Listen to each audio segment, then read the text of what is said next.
morning. I'm Sebastian Sprenger, Global Affairs Editor for Defense News, and thanks for joining us. I have with me here this morning Rob Hargis, who has a very unusual job for Washington Standards. He has a consultancy, Crux. Rob, why don't you tell us about what your field of work is? Sure. Thanks. First of all, thanks for having me today. Defense News and Army Times. It's a great event. I know it's beginning of day 3, so everyone's pretty exhausted, but it's a great turnout this year, and we appreciate you having us here as well. Crux Advisory, small advisory firm, consultancy, about a dozen advisors, all with backgrounds in crisis management and intelligence operations and analysis. We provide a range of services from strategic consulting through crisis management and mitigation, and then a lot of education and advocacy that we do with clients, whether they're government clients or business clients or nonprofit clients, in terms of hardening and preparing from a crisis management standpoint, whether it's enterprise plans or whether it's critical infrastructure protection. Mm-hmm. Give us a bit more of a flavor of what is your customer base. Sure. Our customer base is pretty diverse. We have large $14 billion defense contractors where we're helping them capture new business. Our advisors have a tremendous amount of customer intimacy because of where they've worked and what they've done and the organizations that they've led in the past. Many of our folks are former C-suite executives themselves, so they're trusted by leaders in industry and leaders in the government. So we may show up to help with a strategic pursuit, for instance, where one company wants to move into an adjacent market. We provide that strategic plan for them and help them execute, measure it, monitor it, and adjust it as need be. And we have some very interesting, unique, small, agile nonprofits that work internationally, where we are helping them get their word out through advocacy and education on critical infrastructure protection for small towns. It's not always big government that's going to come to the rescue. So one of our clients represents many, many small towns and municipalities, small town mayors in Australia, the United Kingdom, and the US. And we're trying to give them a voice at the national and international level so they are adequately prepared for whatever crisis may befall them, whether it's natural or man-made. Okay. And when you tell me about the folks who work for you, or when you hire new people, what do you look for? We're looking for a lot of lateral thinking and agility mentally. We're looking for trusted and experienced professionals that have led. I think all of our people have operated overseas as well, sometimes in expeditionary and austere environments. So these are folks that aren't afraid to jump into the fire or run toward the sound of a crisis. They're very cool under pressure, and that's one of the things that our clients appreciate is when you've got a Crux advisor sitting next to you, they're not going to panic. They're the ones that are thinking through all the options before you need them, and that's the hallmark of a lot of what we do, is that quiet preparation. So in a crisis, our perspective is if you're mitigating the crisis and you've planned properly, you're not really doing crisis response. You're managing it, you have a plan, you have folks that are trained in what to do and how to do it, and there shouldn't be surprises. It should just be another normal operating mode of your business. You address the crisis, you move through it. But all that planning is really what we do with those companies, those nonprofits, and those government organizations. What's the biggest crisis your company has averted? The biggest crisis we've averted, and that's always a paradox, right? Because if you're doing crisis management well, you don't ever actually see the crisis. A lot of our crisis managers have been in places like the White House Situation Room. We've got, I think, 4 different advisors, myself included, are all former duty officers or senior duty officers in the White House Situation Room. So when you're used to dealing at that level of a crisis and you understand the types of, the hallmarks of pending crises, you advise your clients on, here's what we're going to do to ensure you don't get caught behind the 8 ball. So it's almost like insurance, right? You hope you never need it. If you do, we're there. And what our approach has always been is to exercise those types of crisis management reflexes and muscle memory with a company. So identifying what might be a crisis coming and then averting it is really where we like to operate, in that sort of middle space. Okay. Thanks for having me. Thanks for having us. Appreciate it very much. Thank you.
Admiral Flynn, thank you so much for joining us at the tail end of AUSA. It's day 3 now.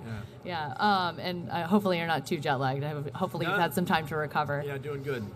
So wanted to talk about relationships in the Pacific with you. It's we've really seen an evolution happen over the last several years under your command.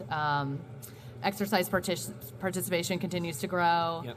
What are some of the tangible things that you've seen to show that the U.S. Army's relationships with countries in the Pacific are bolstering deterrence and security in the region right now? So thanks, Jen, for having me. But I would just say, there is a noticeable increase in multinational activities and multinational exercises. So a couple of concrete examples. Garuda Shield in 21 was an Army-to-Army exercise. In 22, Super Garuda Shield, 12 nations, 8,000 soldiers, sailors, airmen, Marine joint. That is a great example. A strategic comprehensive agreement signed between both the United States and Indonesia. I'll jump down to Australia, Talisman Sabre, again, once, just a short 10, 12 years ago, Army-to-Army exercise. Last year, 15 nations, 30,000, joint warriors out there working on combined multinational operations.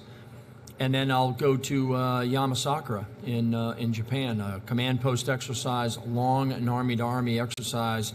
Now has 1st Australian Division. We're doing a warfighter on top of that. We're doing an experiment with 7th Infantry Division and 1st Multi-Domain Task Force. There are 2 regional commands within the Japanese Army, 4 Japanese divisions, as I mentioned, 3rd MEF, and the Philippines this year are going to send observers. So I think those are really 3 good examples of some concrete examples of the gains being made by the combined and multinational joint training, rehearsing, and operating that we're doing together.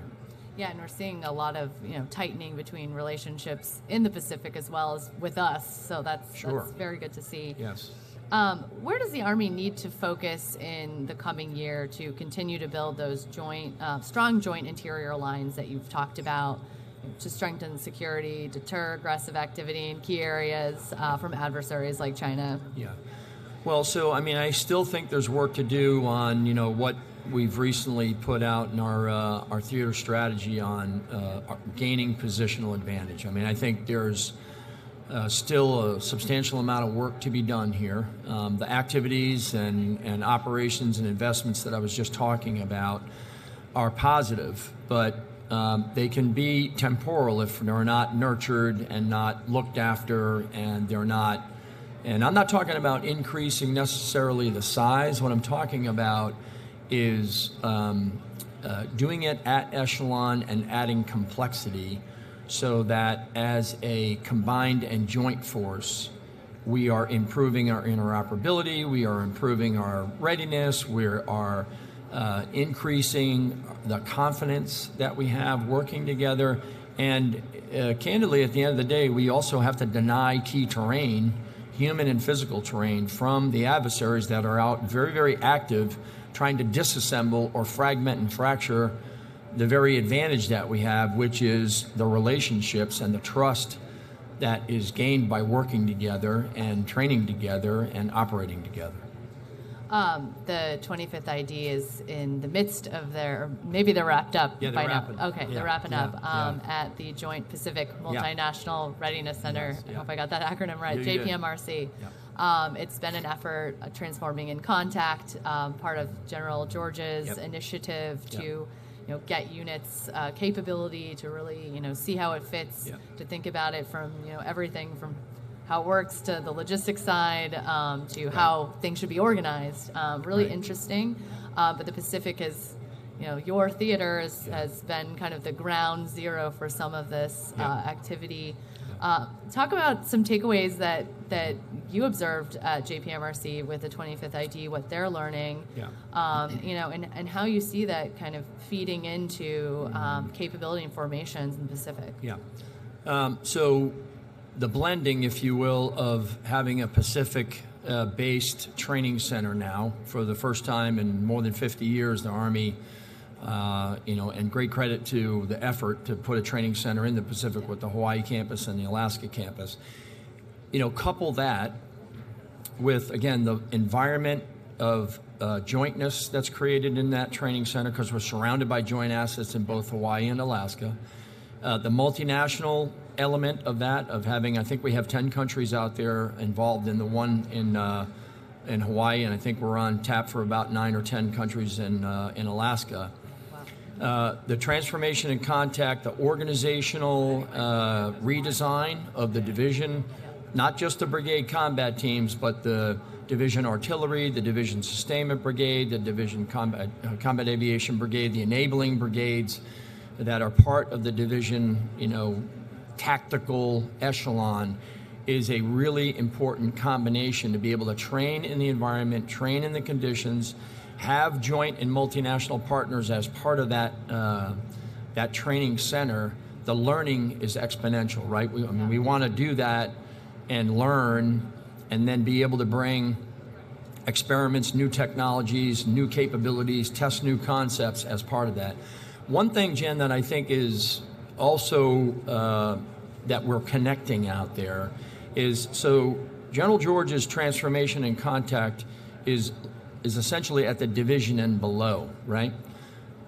There's another operational and theater level transformation and contact that's going on that we've been doing for 3.5 years now, and that's with multi-domain task forces, theater fires element, theater information advantage, theater strike effects groups, security force assistance brigade. That is, I think, a really important aspect of the transformation of the Army in the Pacific, being able to connect what I would refer to as the tactical echelon transformation and contact division and below, and then the operational and theater level transformation in contact that's going on. And by the way, we're doing it in a theater that we must gain and maintain contact in all domains against the adversaries and the threats that are out there and very, very active every day that we're confronted by. So I think this is a really important part of what the Army is doing right now, and it's at every echelon. And one other point here is, and we talked about this earlier, when you think about Project Convergence, and years ago we were just doing it in Yuma, and then we moved it from Yuma to Camp Pendleton, at least had a Pacific scenario, we were doing it on the West Coast. Well, Capstone 5 is going to be out in the Pacific, kind of connected between the West Coast, Hawaii, Guam, Palau, Australia. And so, again, stretching everything from logistics to our network architecture, to our C2 nodes, to deep sensing, to long-range precision fires, to cyber, space, electronic warfare, missile defense. It's a learning laboratory that's, it's unquestionable. And so I think being able to connect the training centers, the transformation of contact in contact that's happening at the tactical level to the operational and theater level, that's the power of what we're doing out there. And JPMRC, that training center plays a important role in Hawaii, Alaska, and then of course the exportable version that we're bringing back into the Philippines this year for Balakatan, Salakanib. It was there last year before in Australia, 2 years prior to that in Indonesia. So very excited about all of that. Long answer to a very short question, but there's a lot to unpack there. Absolutely.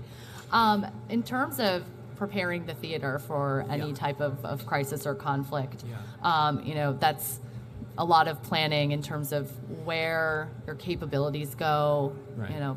Obviously you have to work with so many nations to get permissions right. or to use their capability. Right. So talk about some of the things you've accomplished in the last several years that help shape the theater in that way, through exercises or other means. Well, a couple things. First, I think the relationships with the Army leaders and military leaders in the region, first of all, the investment needed in fostering that, and then finding sort of common ground on what is it that the partner needs and what is it that we need. Yeah. And I think being able to put those activities and those training opportunities together in exercises like Talisman Sabre and Cobra Gold and Balakatan, Salakanib, Yamasakra, that is, the power of creating opportunities where they have a capability or they're developing a capability, we have a capability, or we're developing a capability. We can bring those together to learn from one another. I give you one really good example. Obviously, in Southeast Asia, a number of those countries are defined by the archipelago nature of their countries, and there's a lot of discussion on maritime domain awareness. And maritime domain awareness is a joint problem. It's not just something that we should depend on the navies to do. And so being able to see and sense from the land into the air and maritime littorals.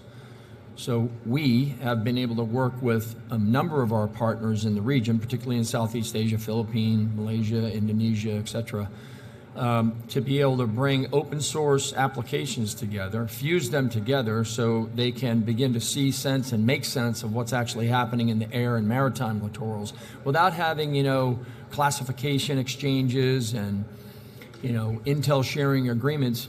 A lot of these can be done on your laptop if we just are able to take, and we have with our multi-domain task force cells and other C2 nodes, to be able to pull these cells together and then learn from one another on how to do activities like that. We refer to that as like a combined information and effects fusion center, to be able to fuse these things together. Why is that important? It's important because many of these countries have, Philippines is a great example, 70% of its military is its army. It doesn't have a big air force and a big navy. So if we are able to capitalize on the land forces, being able to see sense and make sense, and then be able to provide information about what's happening in their surrounding air and maritime littorals, and basically inform and arm them to do the things that they need to do to protect their territorial integrity and national sovereignty, then that's good for them and that's good for us. And that's where we want to be. We want to be in that area where their national security objectives, their training objectives, their concepts, capabilities, and plans are being improved. At the same time, so are ours. And that rehearsing and training and operating together is vitally important from a messaging standpoint, from a capability development standpoint, and from a posture standpoint too, by being in the right position. Yeah. Final question. Yes. What challenges remain for the Army in Pacific?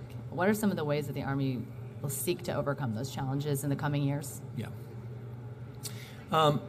I still think that we've got a way to go on organizing. I think that we've got some work to do on how to organize our forces properly from our I'll say base locations, if you will, on the West Coast, Alaska, and Hawaii. I mean, we have a sizable footprint in Korea and a less sizable one in Japan, but we also have a lot of capabilities in Japan as an Army that are really important, that are kind of less well known.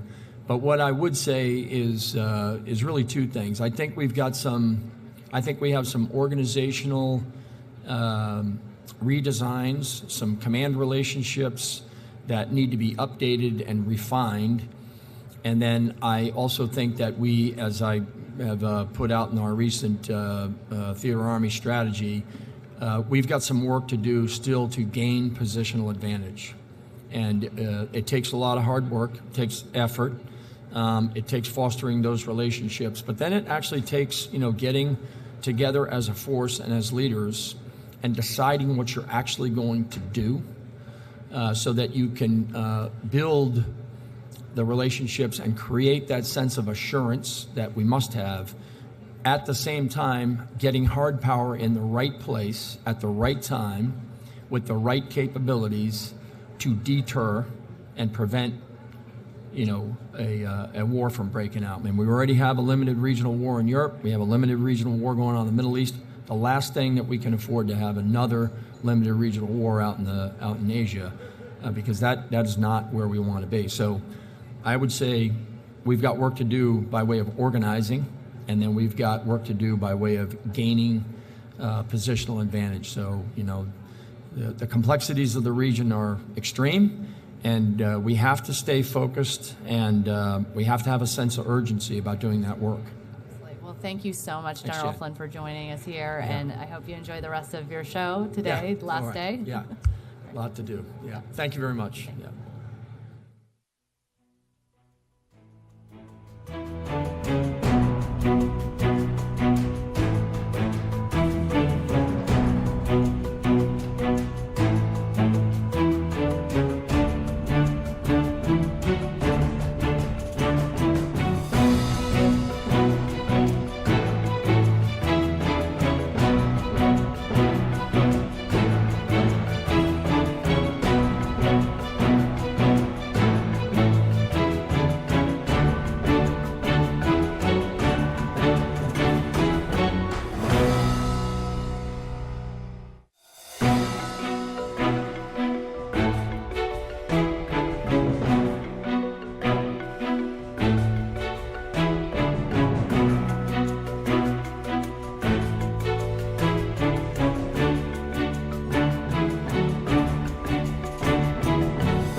Command Sergeant Major Holland of Army Forces Command.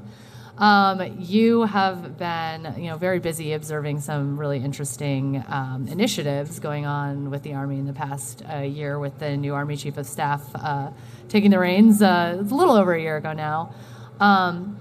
How are formations going to improve in coming years as the Army implements the multi-domain operations doctrine and lessons learned from Ukraine and conflicts in the Middle East?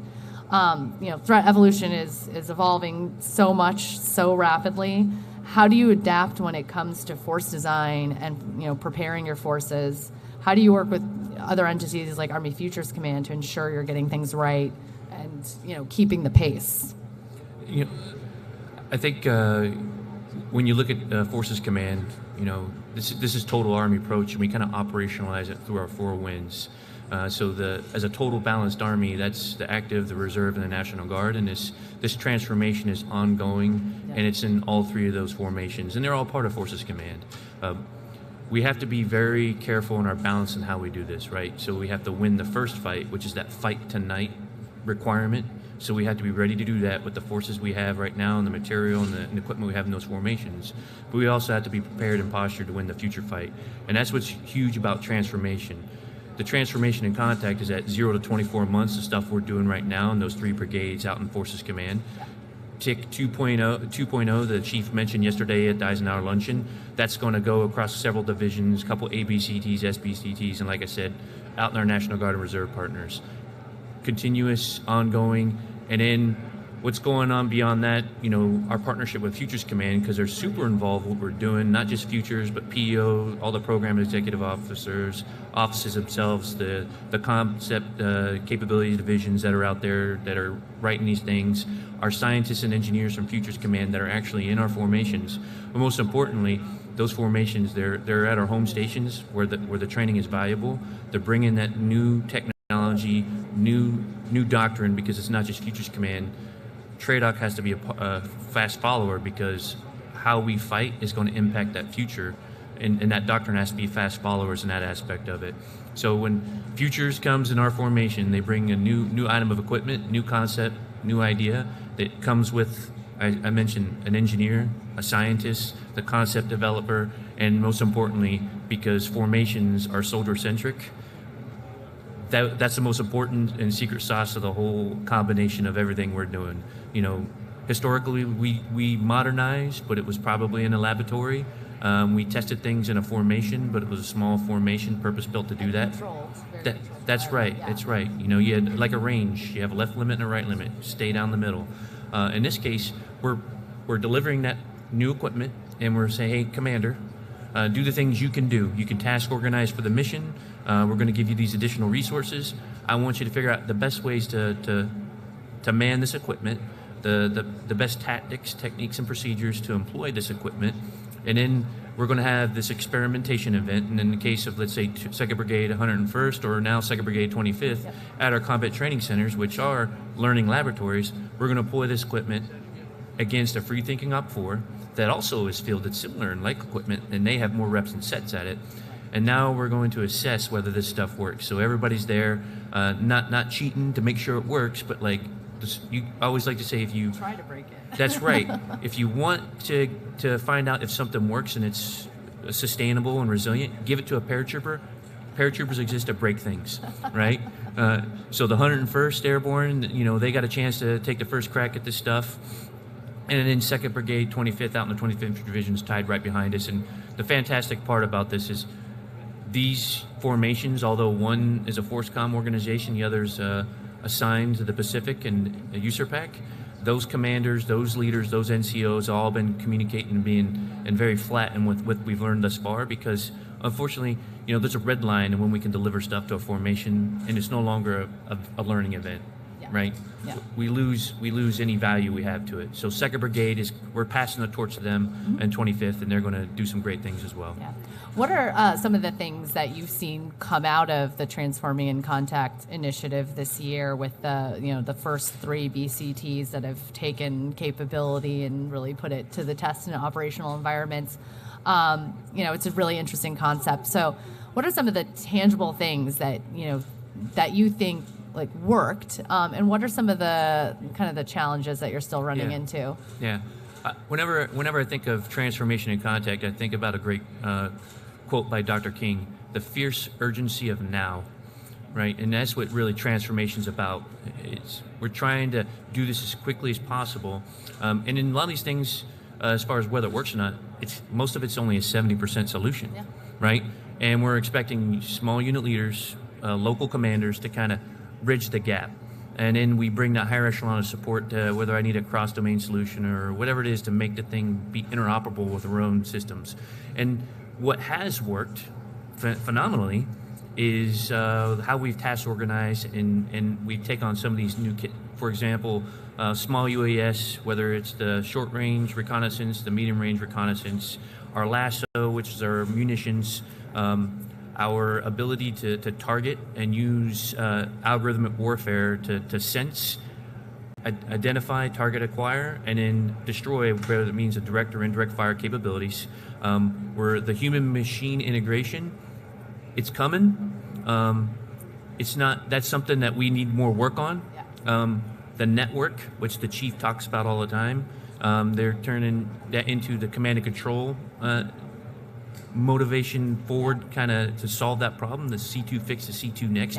That's been the hardest thing, right? Oh, yeah. To put all that data, whether it's voice or digital, on one common network, and not like when I was a young squad leader or platoon sergeant, where I had 4 radios and I had to kind of go between each one based off who I needed to talk to. it's on one common end user device, and every soldier has that information at their fingertips. Now, we're still working. I said UAS has been great, but I still have to put it on a common device. We still have to operate in a degrade and limited scape because we're not always going to have that connectivity. So there's some things we're working through in electronic spectrum. Our signatures are lowered, about 80% less than it used to be, and we're really hard to find, so that's a big win. Yeah. Huge win. And something lessons observed from Ukraine, and by the way, in Israel as well. So I see there's been some fantastic successes with some of the technology, and there's more work to do with some of the other things with our network and infrastructure as well. Yeah, that'll be a huge thing to tackle going forward. In terms of how Transforming in Contact is expanding, talk about what's kind of next. General George touched on this a little bit, but why is it important that you look at different types of units, and also think more about what those types of units might need, as opposed to some of the ones that have already tested things out this year, tried things out in the field. Absolutely. A great byproduct, because we're talking infantry brigades right now as far as what's being used for 310, 2101, and 225. An awesome byproduct of that is we did a reduction of excess equipment.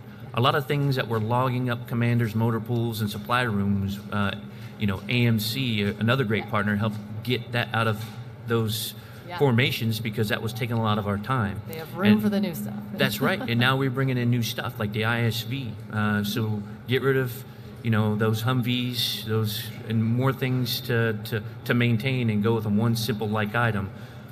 Now, what's great about the ISV, it operates in those hard to reach places for a very small formation like an infantry brigade.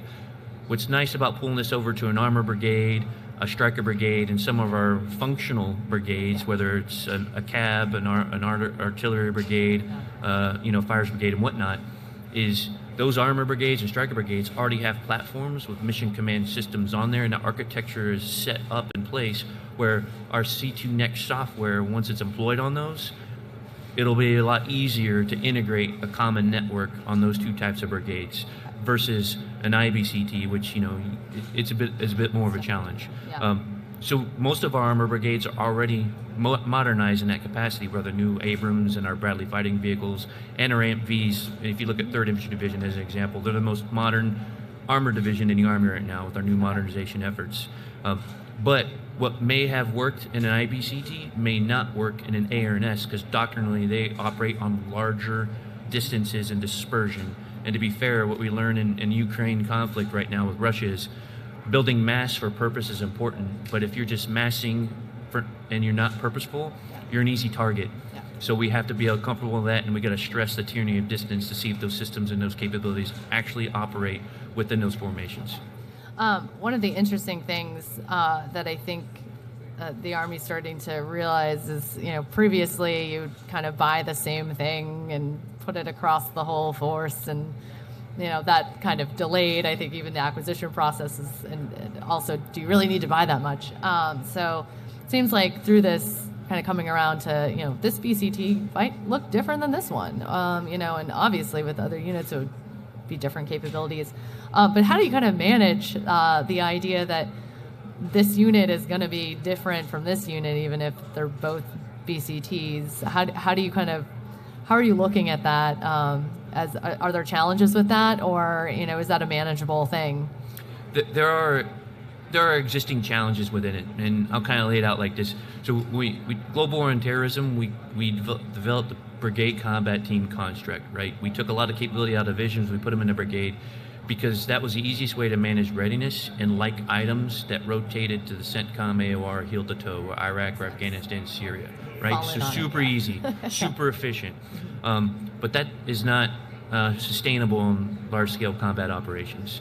And we've talked about this for a couple years now as an Army, is purpose-built formations to do things. That's why you have a multi-domain task force, these fire commands, and now going from the BCT back to an infantry brigade, not a combat team, but brigade, striker brigade, armor brigade, a mobile brigade, what 2101 was able to show us.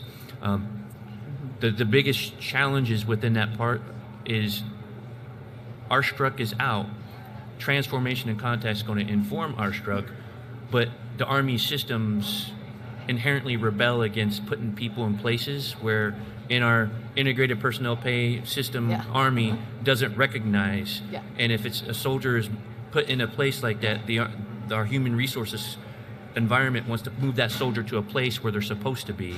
So there's a little bit of resilient, a little bit of fratricide in the system, so to speak, to maintain the soldiers and experience in those brigades and not put them on assignment to another location. They're actually doing their job, it's just not recognized in the system of record, as an example. The other aspect of, as far as the friction of managing it as well, is back to those property books, right? We got to account for that property. We got to measure our readiness. The system's not built to manage the current commercial off-the-shelf systems because it's tied to our mission essential tasks. So there's a couple things we're working through as an enterprise to account for that, to make sure it's not rebelling against commanders who are taking innovative steps down to tactical level to buy things commercially off the shelf, to experiment with formations, again, task organized, and not pay a penalty by either losing their equipment or losing their people. Okay. What is the Army doing to become more lethal? I mean, that's a big priority. So talk a little bit about that. Oh, that's one of my favorite words right now. You talk to a lot of people, it almost sounds like an Army buzzword, but lethality as a doctrinal term actually is written in FM 3-0, and it came out about 2 years ago. And it's really the capability and capacity to destroy. It's not necessarily a close combat formation, it's really doing your job in the Army. So we, as Forces Command, we start taking a look like, what does it mean? And you start figuring, like I mentioned before, the soldier is the center of all innovation because we're a people-centered Army. Well, the soldier readiness system, which is our H2F, our holistic health and fitness, that's also a system wrapped around the soldier. A soldier themselves has to be lethal in mind, spirit, and body. They have to be lethal in their arms. Integrated weapon training strategy says whether I'm a close combat force or if I'm in a mounted element, my platform and myself also has to be able to engage, acquire, neutralize targets on the field. We got to put all that together, and there's no better place to put it than our combat training centers. So how we're looking at it is between the soldier readiness system, the holistic health and fitness aspect of it, the resilience, the grit, right, the will to fight. All right, how do you measure that? Am I technically and technically competent? Can I do what I signed up to do? My occupational specialty, and what the SMA likes to say, brilliance at the basics. And most importantly, when it's crunch time, and I'm against a free-thinking enemy, and there's targets, whether they're our opposing forces and force on force, or they're on the live fire, can I actually engage and neutralize threats in a timely manner and be survivable? So we're putting that all together in a lethality index, and we started measuring it back in February. First couple brigades going through, they weren't doing as well as when we were in home station training on a flat range. The last two rotations we had, the second iteration from 1st Armored Division, their lethality score jumped 24 points. So they had a huge focus from the command team. 3rd Infantry Division had a unique approach, how they did their training methodology, their multi-echelon training strategy, and they had the highest lethality score we've seen at a CTC thus far. And just by putting a little bit of emphasis on it and figuring out ways how to measure it, and put the resources behind it, we're seeing units become more lethal prior to home station training and leave more lethal at the CTCs. Super interesting. I wanted final question, but wanted to ask about readiness. How are you maintaining readiness? In previous years, it's hasn't been all that easy. It seems like there's been a lot of readiness improvements, but what are the challenges in terms of maintaining readiness? In this day and age? It's somewhat of a challenge, I would say. Most importantly, everybody reads the news and watches online. The accessions crisis that we had as Department of Defense was truly impactful across all services, not least of all the Army. This year we met our goal. We've always been really good at retaining our soldiers. There are certain MOSs and grade plates we need to do better at, right? Very specific MOSs we need to either maintain our systems or operate our networks. As a couple examples, we need those soldiers on our team, not just the whole overall number. So maintaining that talent, acquiring and retaining talent has been a challenge because that translates into the people in a formation when we build a team. And we want those people delivered ahead of the training cycle. So we've created that training cycle for the Army, that training strategy. So we build the team, we train the team, and then we employ the team. within that whole approach of rearm is what we call it, is the Army's resourcing cycle, right? To deliver a requirement, whether it's to a combatant commander or they're an immediate response force, contingency response force. What we found is, we have to be good stewards of our resources, and we want to have trade space for transformation. Our entire Army can't be, all at the same level of readiness. Yeah. We have to build readiness for purpose, right? And we also have to buy that trade space, basically for formations to have the opportunity to transform. So really our biggest challenge has been the people. We're coming out of that sine wave a little bit. We just got to maintain that momentum and get in there. The training apparatus, we're pretty good at that. We've made huge strides in the resources on that one, and not just transforming our formations, we're transforming how we train, and we're transforming our home station training environments, because we're bringing in new weapon systems, and we have to do that as well. And we're transforming our combat training centers and warfighters. Okay. Well, thank you so much for joining me on day 3 of AUSA. I hope you've enjoyed the show, and it's been a pleasure speaking. Pleasure's all mine. Thank you so much.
Thank you, gentlemen, for joining me.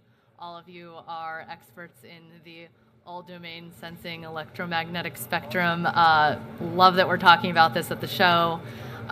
So to start off, the Army is very focused in placing a high priority on better sensing across domains to see potential threats and understand environments.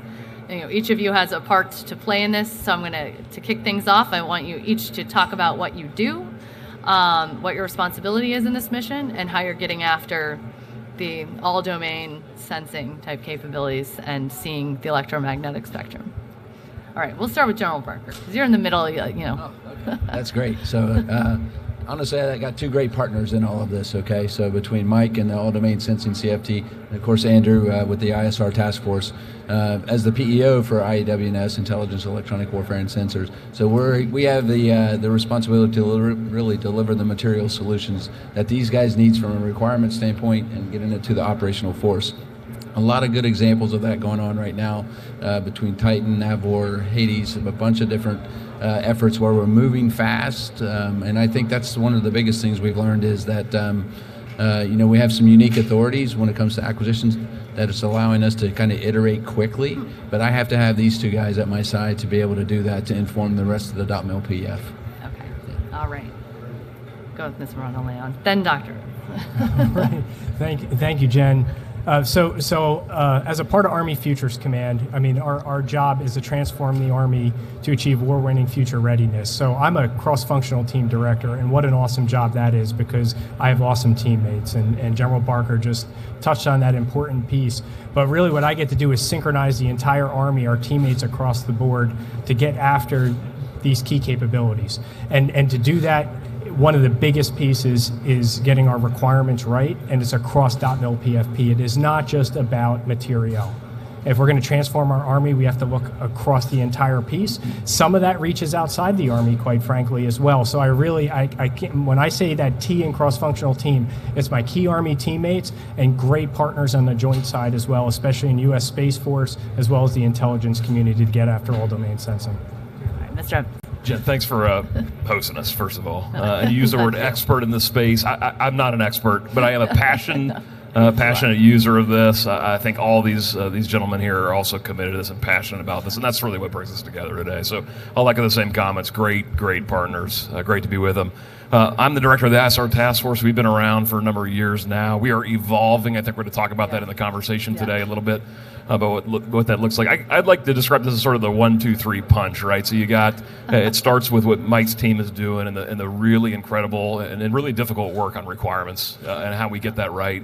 And then you have to have somebody in the building that's sort of doing the resourcing side of this thing, right, and advocating in those meetings for the money, doing the interfacing with Congress. Of course, these guys also do that. And then you hand it off to General Barker in the middle, who's got to deliver, right? So he's got the easiest job of all of us, really, just the delivery part. Yeah, he would disagree. Of course, it's very hard as well. But this is sort of a 1, 2, 3 punch. We're all iterating and evolving how we do that. So excited to talk to you about that today. Okay. How are you already injecting new sensing capability into the force? You've, for example, done a lot of work with longer range spy planes using high-speed business jets. We've talked about this before. So give me some examples of how this is manifesting so far.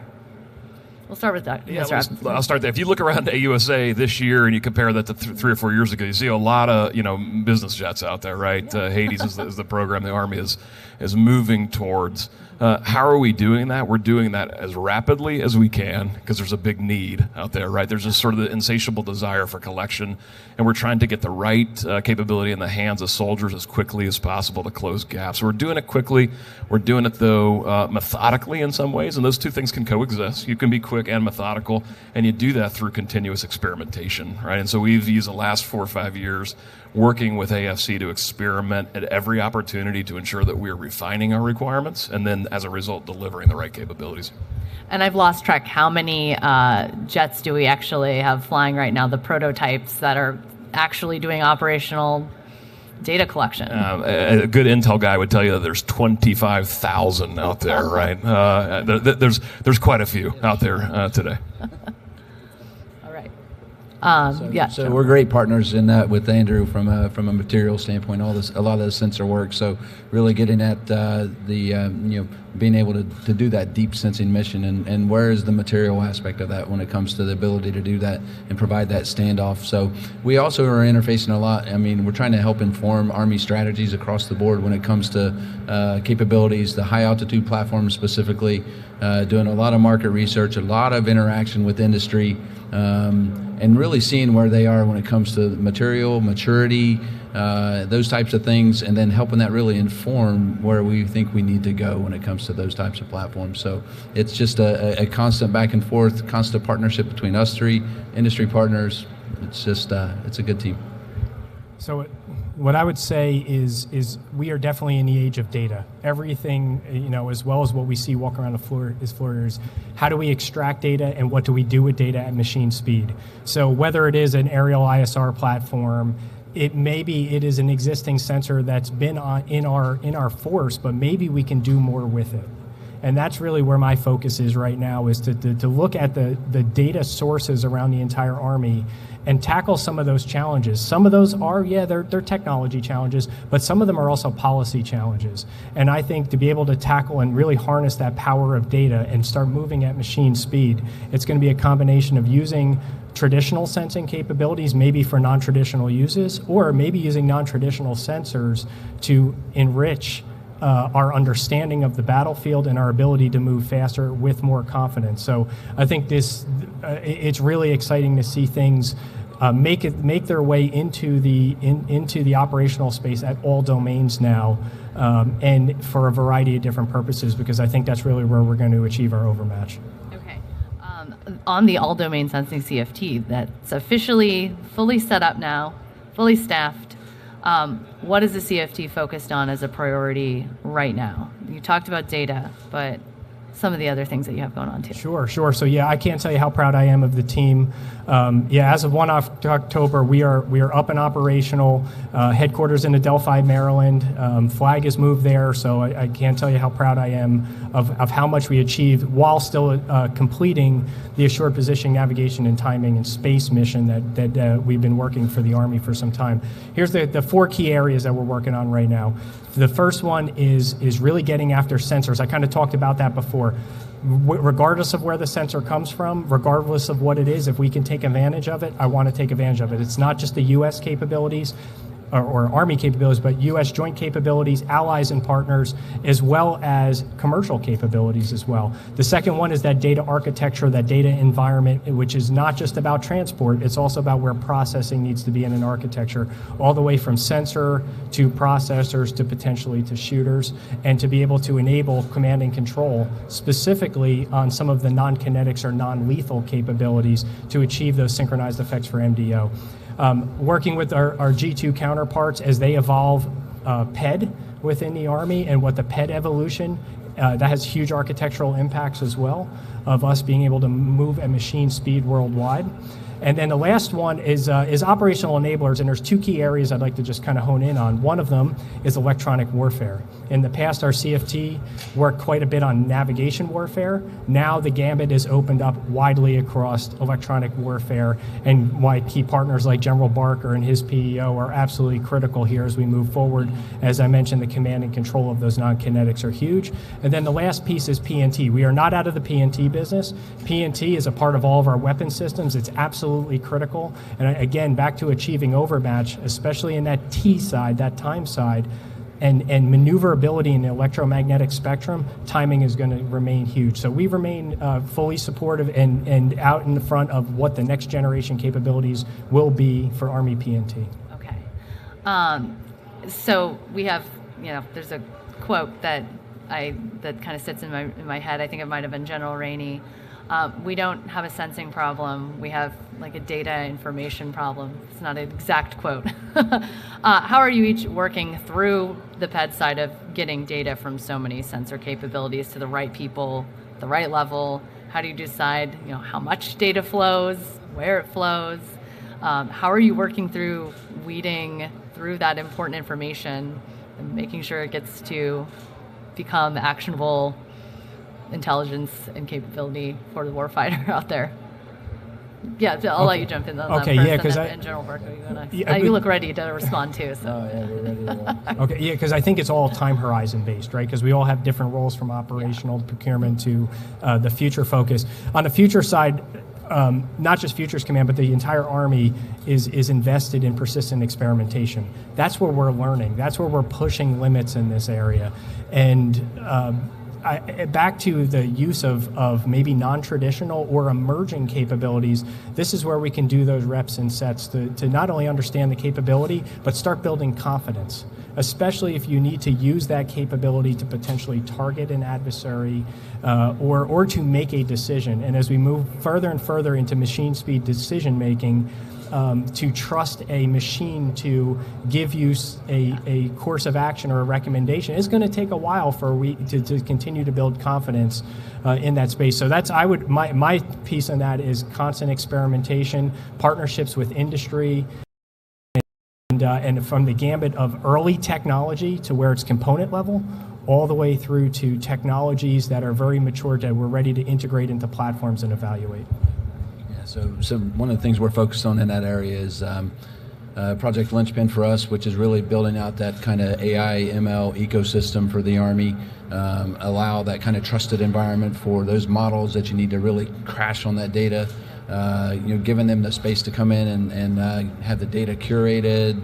Quality data is key. How do you train those models? How do you verify that they're doing the things that we want them to do? All this is really new, right? It is really new. We're kind of the first ones through the breach, so to speak. But it's also fundamentally building the expertise to be able to operate in that area, right? And ask the right questions. So that's our focus, is building that capacity up to support the Army and my partner PMs. And just talking to them and helping them kind of walk through their problem set.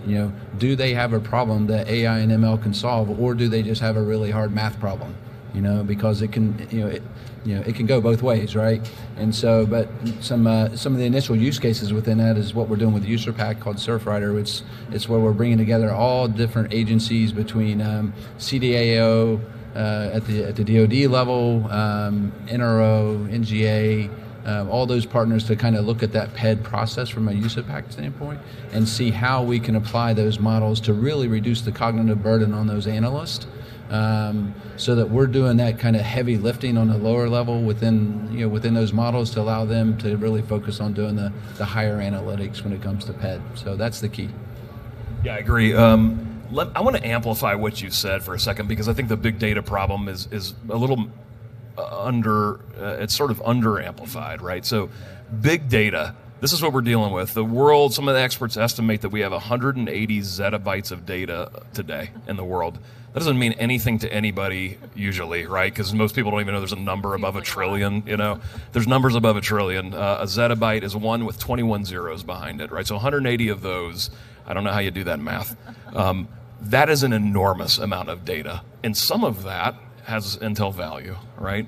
But here's what you're not going to do in the future. You're not going to be able to keep pace with that problem with human beings, because it's just too much. So Mike's team is focused on building this for the future, which means that all of us have to be looking at what does that mean? How do we augment our people with the right AI investments, right? But how do we do that ethically is certainly something we got to contend with, right? In the intel space, you need to be fairly certain about what you're telling a commander, because he's likely to take action on that, right? So machines are going to be very, very important, and the algorithms that are sitting on top of those machines are very important.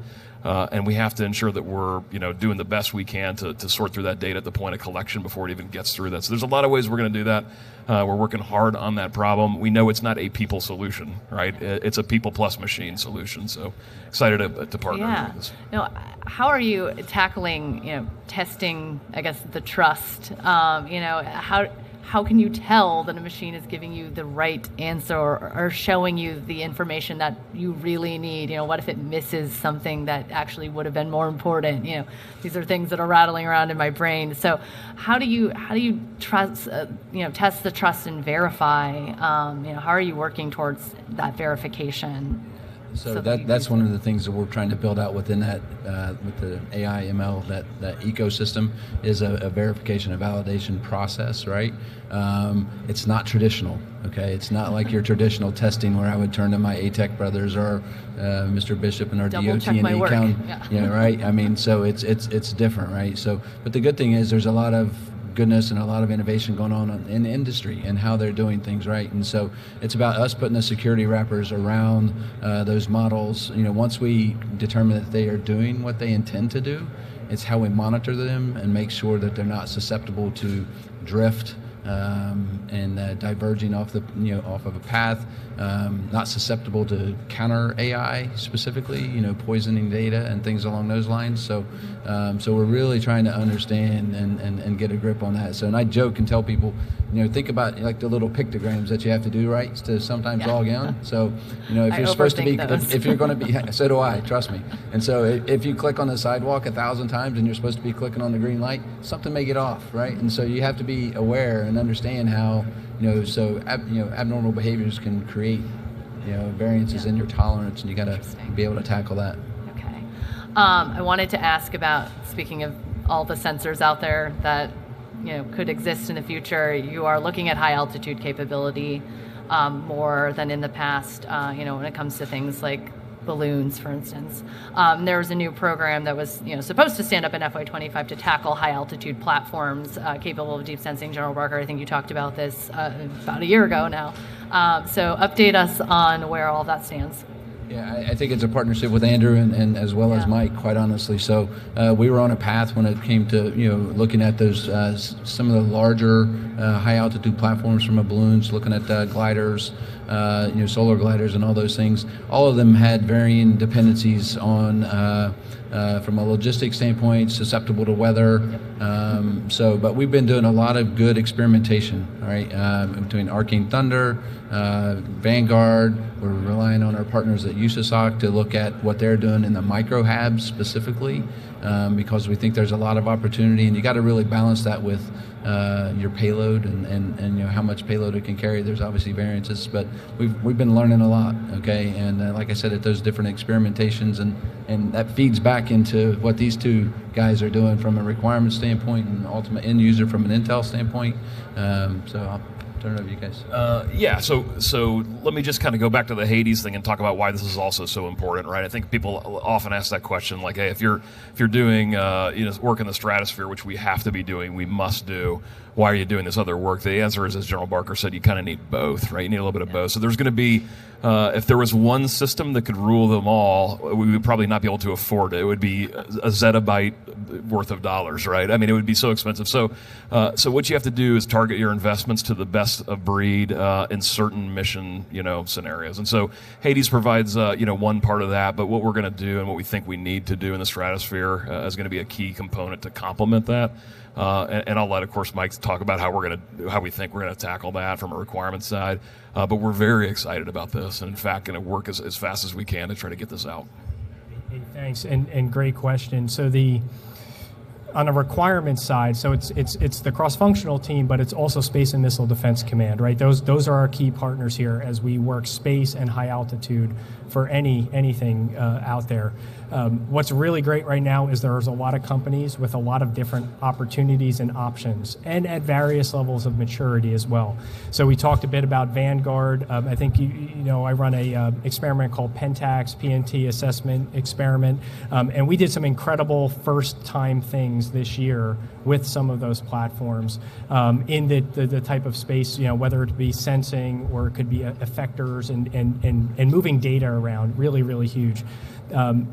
What we want to make sure is we have flexible requirements, so when the maturity level meets we'll call it, whatever platform meets the swap characteristics, and I want to then couple that with a particular payload capability that then we can enable the acquisition system and the resources to say, hey, here's a tranched approach to put this capability out there to a particular unit that would take the best advantage of it. And that's really the approach that we're taking right now of how the requirements are actually being updated as we speak right now to enable exactly what I just said. And as more and more capabilities mature and come online, it should give us the flexibilities matched with the operational feedback from the experimentation and the operational operational exercise reps and sets to make wise decisions. So, on data flow again, that is going to rely on a network, which the Army is tackling as well. It's a big priority.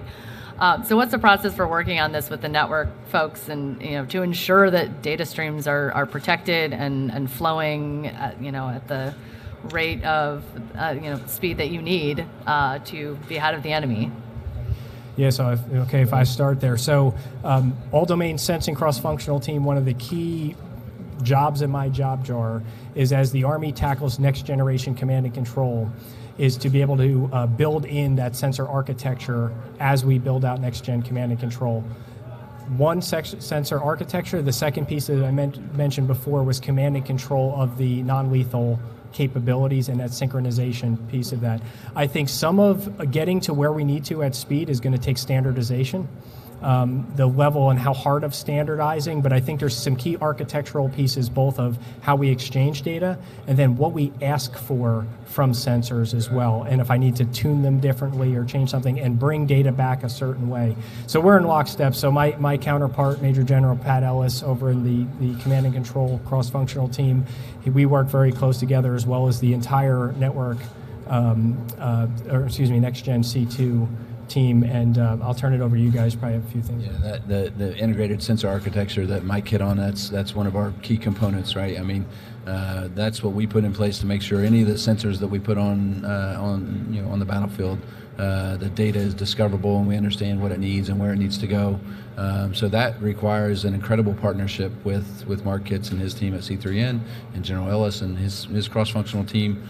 So we are absolutely joined at the hip, making sure that that whatever we do is going to be operationally relevant when it comes to the network. And the realization really is that nothing's stovepiped anymore. We can't be that way. Nothing's clean where it's just going to be in a single PEO or a single CFT. And the cross-cutting aspect of things is just incredible right now. And we have to be that agile. We have to be able to do that. So two challenges, I think, that make the work they just described very difficult to do.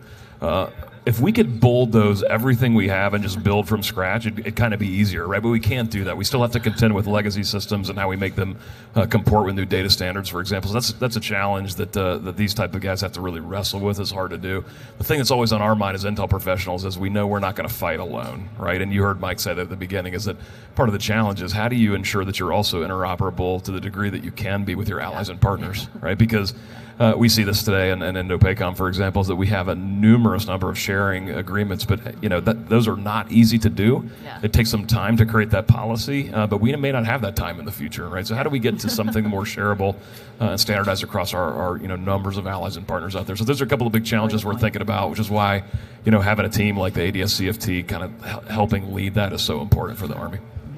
You mentioned that the ISR task force is evolving. Can you talk about in what ways that is happening? Yeah, we're evolving similar to how the new ADS CFT was established, right? So the task force, just any task force by its very nature is sort of problem focused and it's kind of time bound, right? Task forces are not designed to be permanent. So what is permanent, though, as a part of every organization and every structure, is this idea of constant and continuous transformation. So what you will see in 2025 as Mike's team establishes full operational capabilities, we'll be handing off a portion of what was our focus as they take this on under the umbrella of AFC. And then we will take on a unique sort of transformation governance role as a more permanent institutionalized directorate inside the Army G2. And so this partnership won't go away. We'll continue to offer the 1, 2, 3 punch. We'll just be doing the more of the building focused efforts, right? The governance and the policy with a specific focus, of course, on Intel related transformation. So the team of folks that comprise ISR Task Force today will become that same team of folks, right? With just perhaps a more narrow focus as we rely more on what AFC is doing. Okay, thanks for that.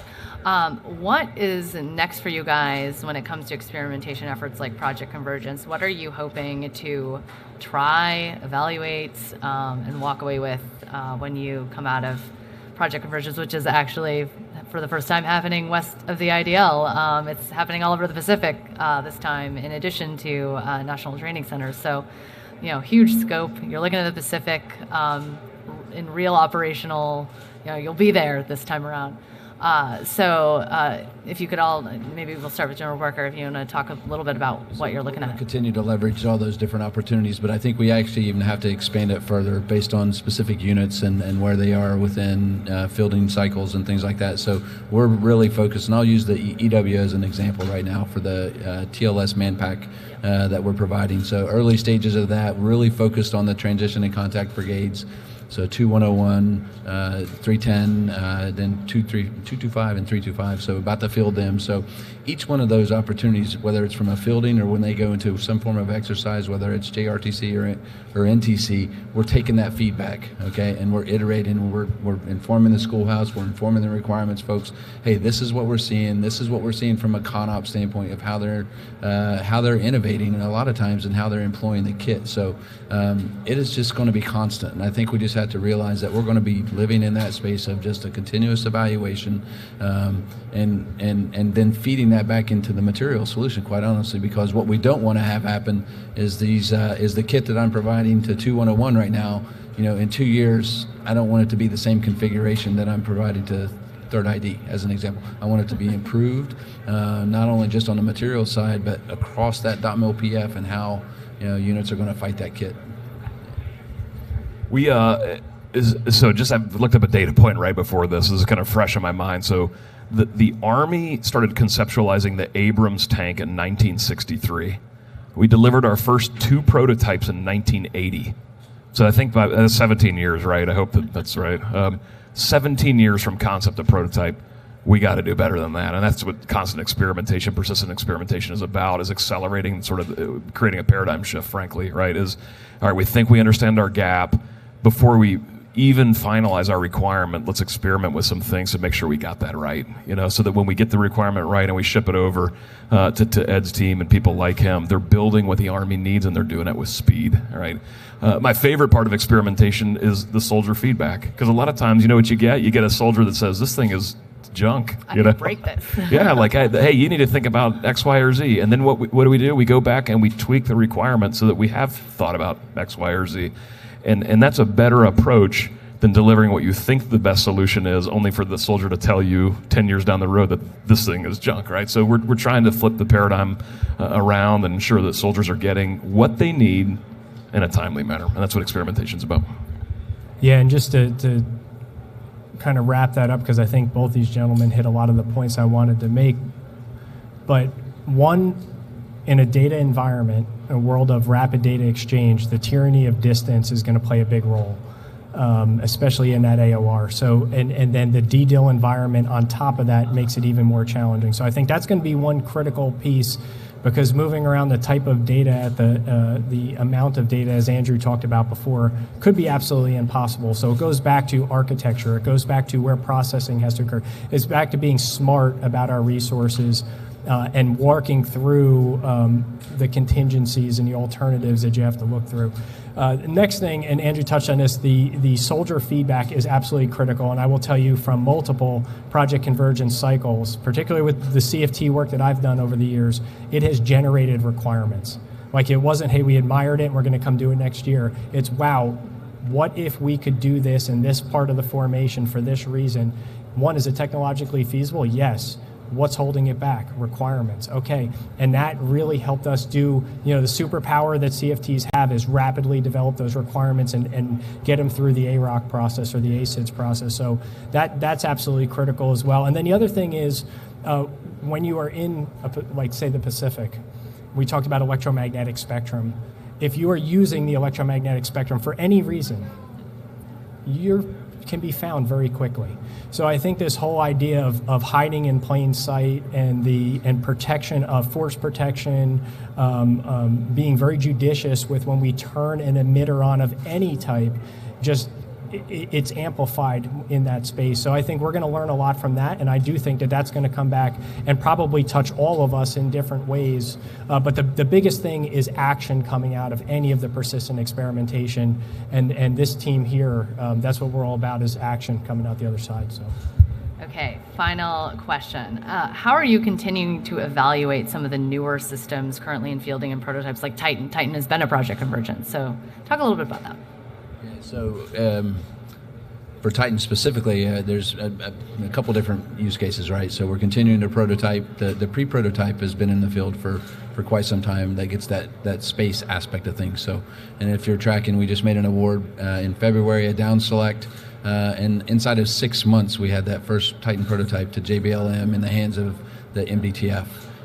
So it's that type of rapid aspect of things, and taking the feedback that they have as that kit is being employed and seeing what they can do with it, and then rolling it back into everything that, refining the requirements. What do we need to do on the material side when it comes to the footprint? Are there better ways to approach it when it comes to reducing the swap? All of those things. So it's just going to, like I said earlier, it's just going to be a continuous iterative approach and then forming. Yeah.